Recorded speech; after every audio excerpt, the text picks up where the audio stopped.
Shalom buat saudara yang ada di pelataran rumah Tuhan hari ini dan juga saudara yang ada di rumah. Saya percaya Tuhan Yesus itu akan berbicara sangat kuat pada kita hari ini, karena kita akan melakukan sebuah refleksi mengenai apa yang pernah disampaikan oleh Daud, kerinduan hatinya mengenai rumah Tuhan. Buka Alkitab saudara, kita akan membaca secara bergantian terlebih dahulu dari Mazmur pasal 64 ayat 1 sampai ayat yang ke-13, dan nanti kita akan fokus pada satu ayat yang akan menjadi pesan Tuhan buat kita hari ini dalam ayat yang ke-11. Kita baca terlebih dahulu, buka Alkitab saudara, Mazmur pasal 84 ayat 1 sampai ayat ke-13, kita akan baca bergantian. Untuk pemimpin biduan menurut lagu Gitit Mazmur Bani Korah. Saudara, ayat kedua.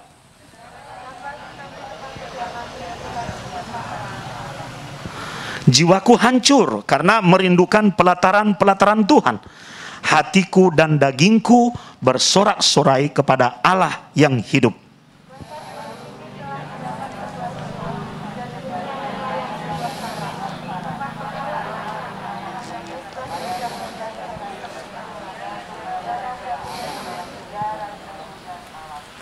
Berbahagialah orang-orang yang diam di rumahmu, yang terus-menerus memuji Engkau.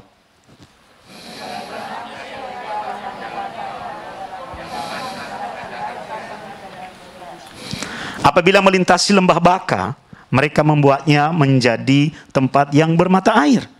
Bahkan hujan pada awal musim menyelubunginya dengan berkat.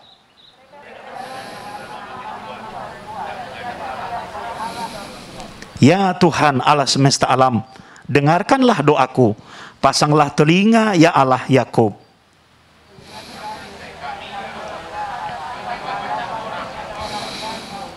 Sebab lebih baik satu hari di pelataranmu daripada 1000 hari di tempat lain.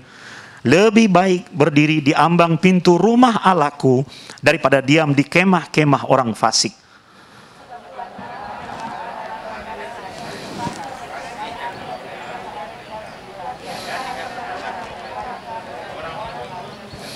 Ya Tuhan semesta alam, berbahagialah manusia yang percaya kepadamu. Lihat yang ke-11, kita baca sama-sama, 2, 3. Sebab lebih baik satu hari di pelataranmu daripada 1000 hari di tempat lain. Lebih baik berdiri di ambang pintu rumah Allahku daripada diam di kemahmu. Ada dua pesan Tuhan dan kita akan nanti melihat apa refleksinya bagi kehidupan rohani kita hari ini. Pesan Tuhan yang pertama adalah bagian A dari ayat 11. Sebab lebih baik satu hari di pelataranmu daripada 1000 hari di tempat lain. Saudaraku, kalau Anda ditanya, misalnya hari ini atau situasi sekarang ini tidak sedang pandemi dan kebetulan libur sekolah, Anda ditanya mau pergi berlibur kemana? Kita pasti akan memilih destinasi terbaik, betul? Dan kita akan memilih tempat-tempat favorit yang menurut kita patut untuk dikunjungi. Kita biasanya dalam memutuskan pergi ke sebuah tempat selalu memiliki apa yang disebut dengan tujuan. Dan indikator kita terhadap setiap tujuan itu, kalau itu menyangkut liburan, yang menyangkut kesenangan hati, kita pasti memilih tempat-tempat yang indah dong.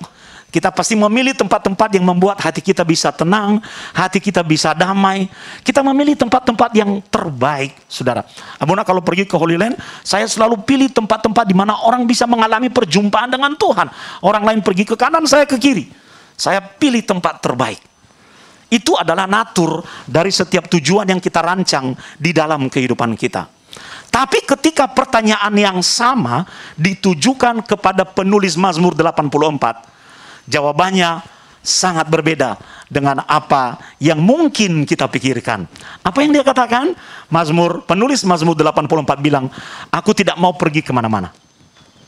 Tempat terbaik bagiku adalah rumah Tuhan. Saudara, ini berbicara mengenai tempat terbaik. Dan pilihan mengenai tempat terbaik itu berbeda untuk setiap orang. Masing-masing orang memiliki tempat favoritnya sendiri-sendiri. Coba kalau Anda pergi ke rumah makan dan Anda senang dengan makanannya, Anda akan pergi ke sana terus-menerus. Besok ke situ, 1 minggu kemudian pergi lagi ke sana, lalu 1 bulan lagi pergi ke sana. Karena itu tempat favorit. Pemazmur sedang memberitahu kepada kita bahwa ada sebuah tempat favorit, ada satu tempat tujuan yang jauh lebih baik dari destinasi-destinasi apapun yang menurut kita terbaik dalam hidup ini. Yaitu apa? Rumah Tuhan. Oh. Makanya Bunda bersyukur Bapak Ibu bisa meluangkan waktu paling lama 2 jam hari ini pergi ke rumah Tuhan. Sebab sesungguhnya itu adalah tempat yang jauh lebih baik dibanding tempat lain manapun di dunia. Sehingga penulis Mazmur 84 ini membuat sebuah kontras atau perbandingan. Apa yang dia katakan? Dia bilang begini, saudara, lebih baik 1 hari di pelataran. Pelataran siapa? Bukan pelataran rumah presiden, bukan pelataran rumah pendeta, bukan pelataran rumah makan, bukan pelataran apa lagi? Rumah yang lain-lain. Tapi pelataran rumah Tuhan. Dikontraskan dengan apa? 1 hari di pelataran rumah Tuhan, dia kontraskan dengan 1000 hari di tempat lain. Tempat lain itu apa? Tempat favoritmu. Destinasimu dalam liburan, dalam wisata, dalam pekerjaan, dalam hobimu atau apapun. Selama-lamanya Anda menyenangi tempat itu tidak ada bandingannya jika Anda berada 1 hari di dalam rumah Tuhan. Dan untuk memasuki rumah Tuhan, kita harus melalui pelataran. Itu hukumnya. Saudara, pelataran adalah halaman depan, court. Bagian depan yang luas dan besar. Di situ orang-orang berkumpul. Rumah di zaman perjanjian lama itu, bagian dalam hanya dihuni oleh orang-orang yang menjadi pemilik rumah. Aktivitas, kegiatan, tamu diterima di mana? Di pelataran. Konsep ini kemudian dibawa ketika orang-orang Israel membangun kuil Bait Allah. Tempat penyembahan Elohim. Apa yang terjadi di sana? Di pelataranlah orang-orang itu beraktivitas. Mereka tidak boleh masuk ke dalam. Karena yang masuk dan beraktivitas di dalam, itu pun hanya sebatas ruang kudus. Yaitu para imam. Orang-orang yang dipilih untuk melayani. Jemaat, kaum awam ada di mana? Di halaman. Di pelataran. Apa yang terjadi di pelataran? Di situ mereka membawa persembahan. Membawa korban bakaran. Dan di pelataran, seperti yang Bunda jelaskan minggu yang lalu, di situ juga mereka menerima blessing. Masih ingat khotbah Bunda minggu lalu? Blessing. Di mana? Di pelataran. Makanya Daud itu menulis, bukan Daud ya, penulis Mazmur 84, lebih tepat saya katakan begitu. Bagaimana dia merasakan ada sesuatu yang berbeda ketika dia hadir di pelataran rumah Tuhan. Bahkan sampai dengan hari ini, kalau Anda berada di atas Gunung Moria, di Bukit Moria, di situ ada halaman yang sangat luas dari bekas bangunan Bait Allah. Begitu menginjakkan kaki di pelataran itu, hati kita itu penuh damai. Penuh damai, saudara. Di zaman perjanjian lama orang tidak bisa masuk ke dalam. Tapi coba lihat, terjadi sebuah perbedaan dan perubahan yang drastis melalui karya Kristus di atas salib. Apa yang terjadi? Tirai di Bait Allah itu robek dari atas ke bawah, sehingga tidak ada batas lagi. Sehingga semua orang yang percaya bisa mengalami perjumpaan dengan Tuhan di dalam. Tapi sebelum dia berada di dalam, dia harus melalui apa? Pelataran. Karena pelataran adalah tempat di mana engkau bisa mendekat kepada Tuhan. Pelataran adalah tempat di mana engkau bisa masuk lebih dekat kepada hadirat Tuhan. Kita tidak pernah mengalami Tuhan kalau kita melihatnya dari jauh. Kita tidak pernah bisa mengalami kuasanya kalau kita menjadi penonton. Kita harus membawa diri kita masuk dan menginjak pelataran itu.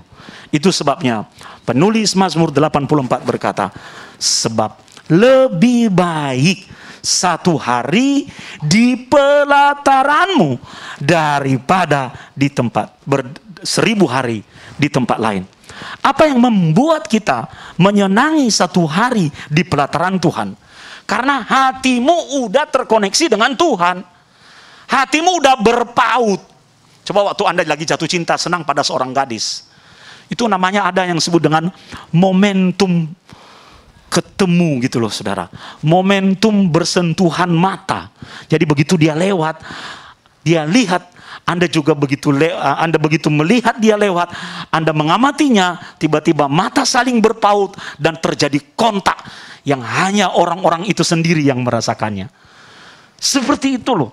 Gambaran yang namanya kesukaan terhadap pelataran rumah Tuhan. Maka marilah Bapak Ibu, sejak Anda mendengar apa yang Abuna sampaikan hari ini, setiap kali Anda masuk ke dalam rumah Tuhan, apapun kepentinganmu, alasanmu, entah beribadah, entah bertamu, atau entah melakukan aktivitas yang lain, saat Anda menginjaknya, mindsetmu harus berubah dan berkata, aku sedang menginjak pelataran rumah Tuhan. Dan di dalam pelataran rumah Tuhan ada yang namanya berkat-berkat rohani yang tersedia bagiku. Ketika Anda menginjak pelataran rumah Tuhan, yang ada di dalam dirimu adalah kesukaan. Jadikan pelataran rumah Tuhan itu sebagai tempat favoritmu. Seperti Anda, Bapak Ibu, memiliki tempat-tempat favorit untuk berjalan-jalan atau tempat-tempat favorit untuk minum kopi. Abuna selalu punya tempat favorit untuk minum kopi, saudara, di Banaran. Saya senang di sana, lihat udaranya, minum kopinya. Sekarang sih kopi sudah berkurang ya, saudara. Makan gorengannya dan sebagainya. Sebenarnya semua makanan itu bisa dibeli di Semarang. Tapi kenapa sih harus jauh-jauh di sana? Kenapa? Hari-hari ini saya lebih sering pergi lagi, lebih jauh lagi, saudara, ke Kopeng. Ada satu tempat di Kopeng itu, hati jadi tenang, bisa melihat pemandangan gunung. Walaupun jauh, walaupun butuh waktu, butuh bensin pergi ke sana, berangkat isi, pulang isi. Tapi yang namanya kesukaan, berapapun harganya, Anda mau melakukan apapun untuk mewujudkan keinginan hatimu terhadap apa yang Anda sukai. Mari lakukan hal yang sama ketika Anda menjadikan Tuhan puncak sukacitamu. Ketika Anda menjadikan Tuhan sebagai objek kesukaan hatimu. Kalau hatimu suka, Anda akan bolak-balik datang ke sana. Rumah makan aja, kalau makanannya enak, paling enggak sekali sebulan kita ke sana lagi. Ke situ lagi, ke situ lagi, ke situ lagi. Kalau Anda senang roti tertentu, ya, Anda mulai membanding-bandingkan loh. Oh, ini roti ini lebih enak. Kalau roti ini enggak enak, yang ini aja. Karena hatimu udah suka. Bangun kesukaan ini di dalam hidupmu.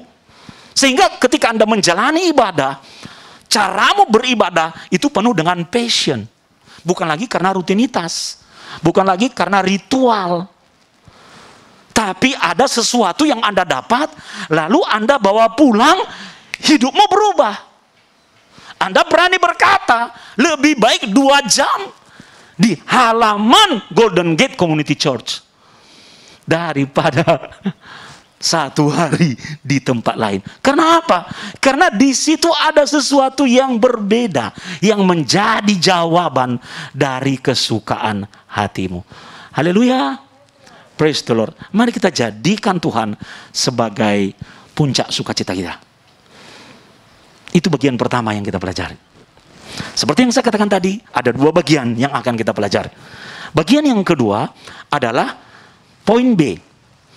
Lebih baik berdiri di ambang pintu rumah Allahku daripada diam di kemah-kemah orang fasik. Coba lihat gayanya ya. Lebih baik 1 hari di sini daripada 1000 hari di sini. Lebih baik berdiri di depan rumah Allahku daripada di kemah-kemah. Jadi ini adalah gaya sastra para penulis Ibrani di masa itu. Mereka membuat perbandingan untuk memberikan penekanan pada pesan utama. Lebih baik 1 hari di sini daripada di sana. Artinya pilio di sini. Lebih baik berdiri di gerbang Tuhan, rumah Tuhan, daripada di kemah-kemah orang fasik. Buat perbandingan. Bagi jemaat yang panas bisa pindah ke sini loh. Nih, pindah ke sini aja. Pindah duduk tempat Abuna. Tapi hati-hati, kamu jadi istri hamba Tuhan nanti.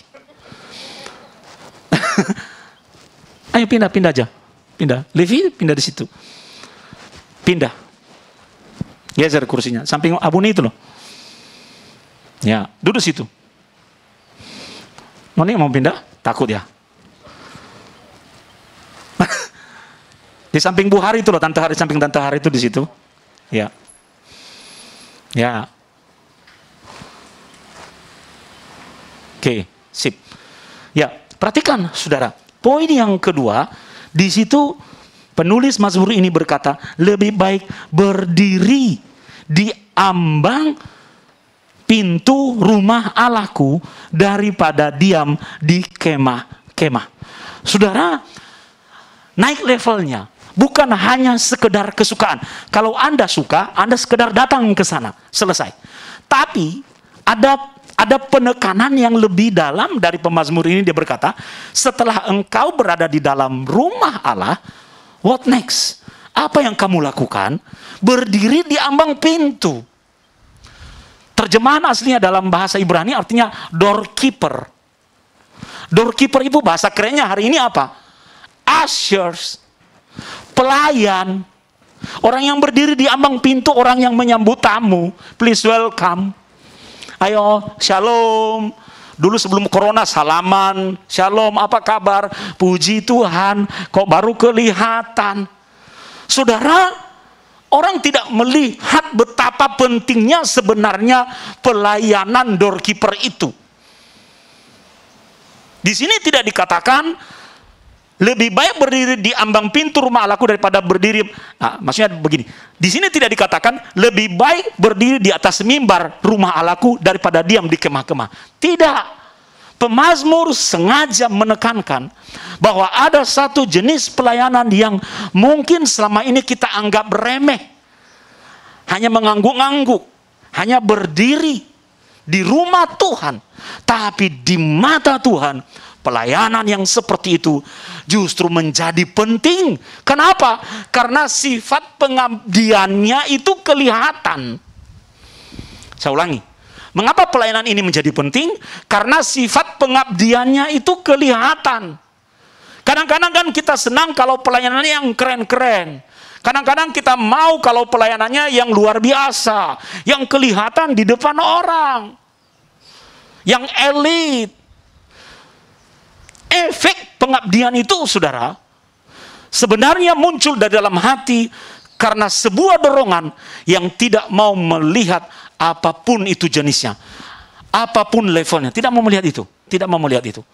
Dia tidak mau membeda-bedakan, aku mau mengabdi akan kalau seperti ini. Tidak.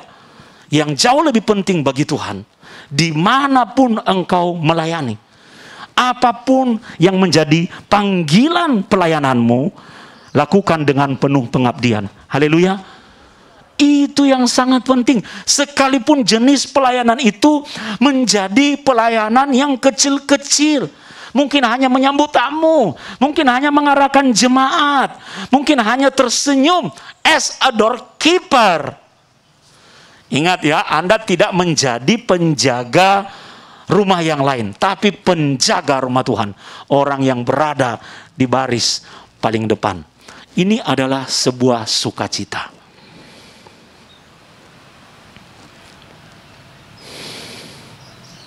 Kadang-kadang kita ini membuat perbandingan-perbandingan ketika kita mencoba mengukur diri dan kapasitas kita. Yang kita lakukan adalah perbandingan antara yang buruk dengan yang lebih buruk.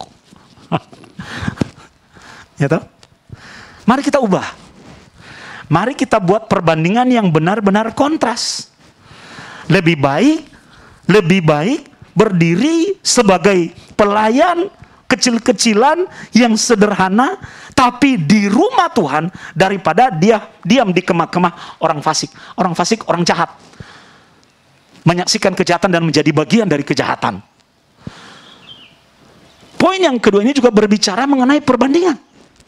Mari buat perbandingan-perbandingan yang jauh lebih baik dalam hidupmu daripada membuat perbandingan-perbandingan yang dari buruk menjadi lebih buruk. Misalnya, kita tidak mau datang ke gereja karena berkata, orang itu aja nggak ke gereja diberkati kok. Lu jangan contoh yang buruk. Jangan bandingkan dirimu dengan sesuatu yang jelek. Pemazmur sedang mengingatkan kita bahwa bandingkan dirimu secara kontras. Sekalipun dia begitu, aku tidak demikian. Aku tidak akan mengikuti jejaknya. Lebih baik aku berdiri as a doorkeeper di rumah Tuhanku, daripada di tempat-tempat favorit, daripada di tempat-tempat yang lebih baik di mata manusia.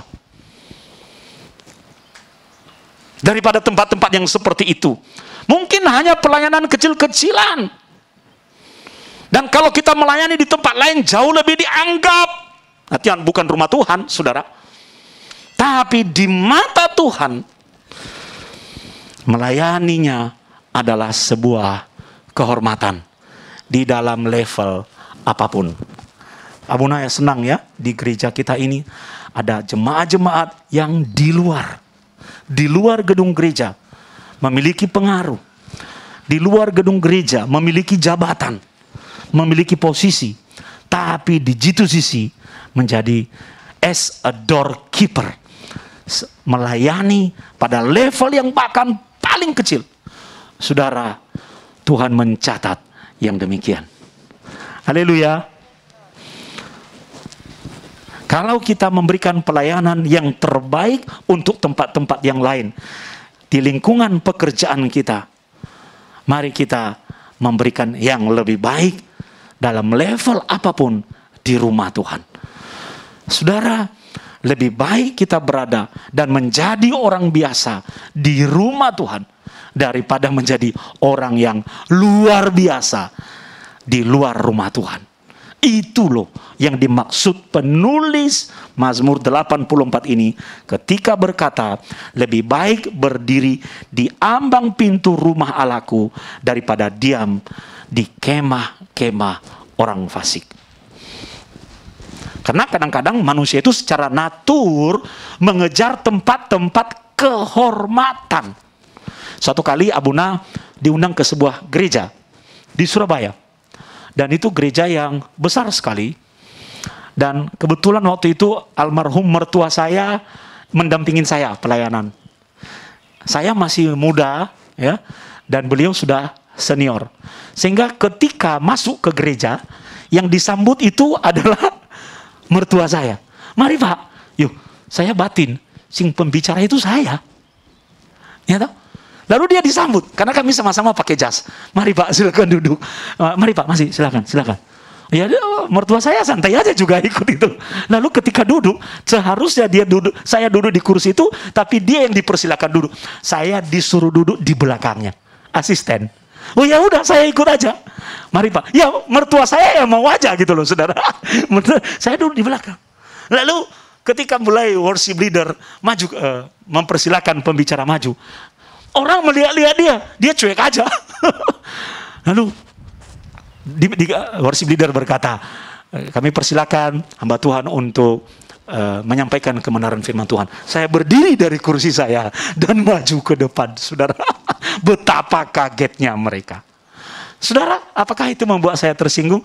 Oh tidak, malah itu menjadi sebuah sukacita, saudara. Sukacita. Kadang-kadang itu, saudara, kita lebih senang kalau orang menghargai dan menghormati kita.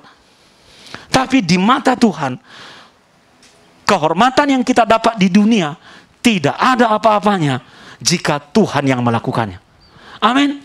Walaupun di mata dunia apa yang kita lakukan tidak dianggap, tapi untuk rumah Tuhan, sekecil apapun benih yang kita tabur, tenaga, waktu, hidup, doa, uang, apalagi perhatian, itu tercatat sangat besar di rumah Tuhan. Tercatat sangat besar. Mari belajar dari penulis Mazmur 84 ini. Buatlah perbandingan terbaik di dalam hidupmu. Walaupun itu pelayananmu biasa-biasa, tapi itu besar di mata Tuhan. Haleluya. Praise the Lord.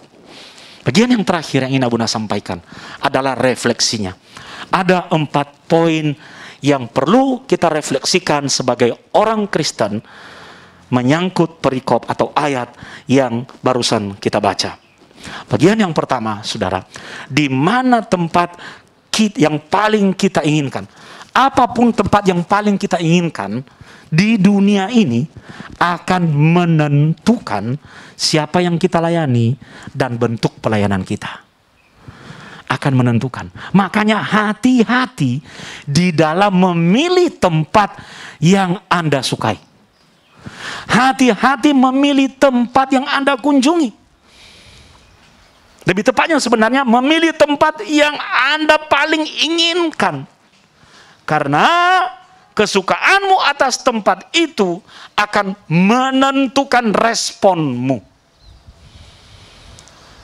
Kalau Anda sampai salah memilih tempat, maka responmu pasti akan salah. Pasti akan bergeser. Pasti akan tidak tepat. Anda memilih melayani manusia, maka responmu hanya sebatas pelayanan terhadap manusia. Anda memilih melayani Tuhan, maka responmu adalah respon terbaik. Karena memang itu yang Tuhan tekankan. Di mana tempat yang paling Anda inginkan? Coba mulai berpikir-pikir. Akan menentukan siapa yang Anda layani. Karena apa? Karena tempat itu punya pemilik. Betul, saudara? Itu bagian refleksi yang pertama. Refleksi yang kedua. Ini penting. Lebih baik jadi orang biasa di dalam kerajaan Allah daripada orang yang prestis di dunia. Lebih baik jadi orang yang biasa di dalam kerajaan Allah daripada menjadi orang yang mendapatkan prestis di dunia. Ingat, Abuna pernah menjelaskan, lebih baik kita tidak terkenal di dunia daripada tidak terkenal di surga. Lebih baik. Lebih baik kita menjadi orang-orang yang tidak terkenal di dunia, tetapi kita menjadi orang-orang yang dikenali oleh surga. Kalau kita melayani surga, melayani kerajaan Allah, maka dengan sendirinya Tuhan akan memberikan kepada kita penghormatan loh, saudara. Penghormatan di surga itu sudah pasti. Haleluya. Tapi dengan sendirinya sebetulnya Tuhan memberikan kepada kita penghormatan di dunia. Jadi ini sebenarnya adalah sebab akibat. Lakukan pelayananmu yang terbaik kepada Tuhan. Nanti Tuhan yang akan mempromosikan hidupmu. Tuhan akan mempromosikan, menaikkan level kehidupan kita. Dengan sendirinya prestise itu akan melekat di dalam kehidupan kita. Nggak usah dikejar. Coba lihat ketika Elohim bertanya kepada Salomo, kamu minta apa? Sekarang kamu akan meneruskan kerajaan yang sudah diwariskan oleh Daud. Kamu minta apa? Salomo tidak meminta kekayaan. Dia tidak meminta kehormatan. Dia tidak meminta prestis. Dia minta apa? Cuma satu. Hikmat. Berikanlah kepadaku kemampuan untuk mengadili dan memimpin umatmu yang begitu luas ini. Apa yang Tuhan kerjakan padanya? Dia mendapatkan lebih dari apa yang dia minta. Selain meluluskan permintaan Salomo untuk mendapatkan hikmat, Tuhan memberikan bonus apa? Prestis dunia. Memberikan kekayaan, kehormatan, bahkan memberikan kedamaian selama Salomo memerintah. Pada waktu pemerintahan Raja Saul, itu kerajaan Israel penuh dengan musuh-musuh. Demikian juga pada waktu pemerintahan Daud. Tapi di masa Salomo ada damai di seluruh Israel. Hati-hati dengan apa yang Anda minta di hadapan Tuhan. Amin. Karena kadang-kadang apa yang kita minta itu sebenarnya tidak perlu kita minta, tapi adalah bonus dari Tuhan. Ingat, di dalam Injil dikatakan, carilah dahulu apa? Kerajaan Allah dan kebenarannya, sebab semuanya akan ditambahkan kepadamu. Semuanya. Jadi kadang-kadang apa yang kita minta itu sebetulnya hanya bagian yang ditambahkan. Jadi ngapain kita minta apa bagian yang ditambahkan? Karena itu dengan sendirinya akan hadir, dengan sendirinya akan ada, dengan sendirinya akan Tuhan beri. Kalau Carilah dahulu kerajaan Allah. First thing first. Apa itu? The kingdom of God. Ketika kita memprioritaskan Tuhan dalam hidup kita, kita akan mendapat apa yang akan ditambahkan dalam hidup ini. Penambahan. Amin. Katakan penambahan. Ya. Dompetmu ditambah. Berkatmu ditambah. Kesehatanmu ditambah. Ya, kecantikanmu ditambah, umurmu ditambah. Tuhan akan memberikan kepada kita apa yang kita cari itu. Karena Tuhan bilang, cari aku. Kamu gak perlu cari yang lain, cari aku. Karena semua yang kamu cari itu hanya aku tambahkan. Kesehatanmu ditambah, amin. Berat badanmu ditambah. Yang kurus-kurus bilang amin. Yang gemuk-gemuk jangan bilang amin. Ya toh? Melebar ke kanan dan ke kiri ditambah. Kok saya nggak dengar ada yang amin? Haleluya. Refleksi yang ketiga buat kita semua. Dodi maju ke depan. Tempat kediaman Tuhan sesungguhnya, saudara, adalah tempat kediaman yang terbaik. Abuna dan keluarga itu merasakan itu. Ini firman yang benar-benar hidup. Mulai bulan ini kami tinggal di gereja. Sampai 2-3 bulan lagi. Kenapa? Karena pastori sedang direnovasi. Jadi pindah. Bisa tidur nyenyak, rasanya tenang. Tempat tidur kami persis di bawah mimbar itu, saudara. Di ruang sekolah minggu. Begini ya, tinggal di dalam rumah Tuhan itu. Seperti Tuhan sedang menyembuhkan tubuh kami. Seperti Tuhan sedang menyembuhkan luka hati. Seperti Tuhan sedang menyembuhkan jiwa kami. Tanpa disadari loh, saudara. Ada perubahan yang sangat signifikan. Nah, kemarin Abu ini bilang, kita tinggal di sini aja. Enak aja, saya bilang.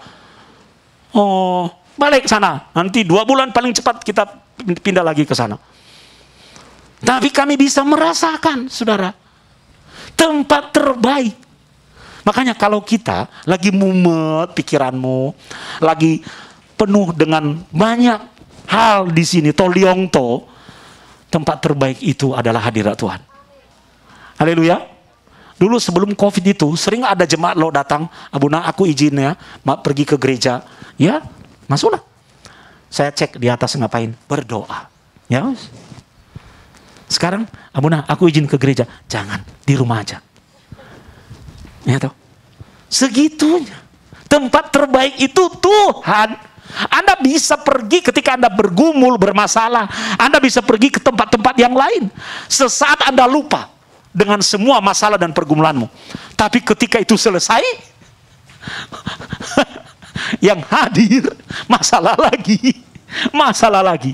Om Himawan ini pernah menguatkan saya. Dia berkata, Abuna, weslah, Oma itu pernah mengalaminya.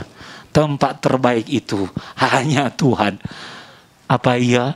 Iya, saudara. Kita ini hidup ini udah mumet. Jangan mencari penyelesaian di tempat-tempat yang ada di dunia. Carilah Tuhan. Hanya itu. Hatimu lagi gundah gulana, cari Tuhan. Putus cinta, cari Tuhan. Bisnis lagi sepi, cari Tuhan. Utamakan Tuhan. Semuanya akan ditambahkan kepadamu.